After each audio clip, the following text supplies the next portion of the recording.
सरळ सेवा, MPSC, combine, group C, group D ह्या सर्व एक्झाममध्ये आपल्याला अंतर, वेग, वेळ यांच्यावर प्रश्न विचारले जातात. तर याच्या आपल्याला अंतर, वेग, वेळ याचा फॉर्म्युला लक्षात ठेवायचा आहे. त्यासाठी ही ट्रिक आपण यूज करू शकतो. जसं की अंतर काढायचे तर अंतरवर आपण हात ठेवू आणि जे उरलं त्याचा मल्टिप्लिकेशन करू.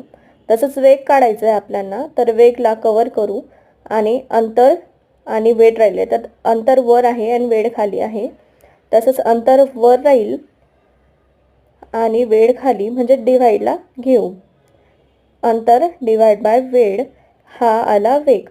तसंच वेळाचा फॉर्म्युला आपल्याला काढायचा आहे तर वेळला आपण कवर करू. अंतर वर आहे आणि वेग खाली आहे तसंच आपल्याला डायरेक्टली घ्यायचं आहे. अंतर डिवाइडला वेग आपल्याला घ्यायचा आहे.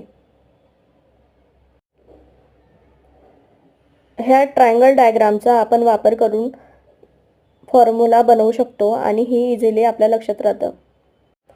व्हिडिओ लेक्चर आवडला असेल तर चॅनलला सबस्क्राईब करून घ्या. सबस्क्राईब करणं अगदी फ्री आहे.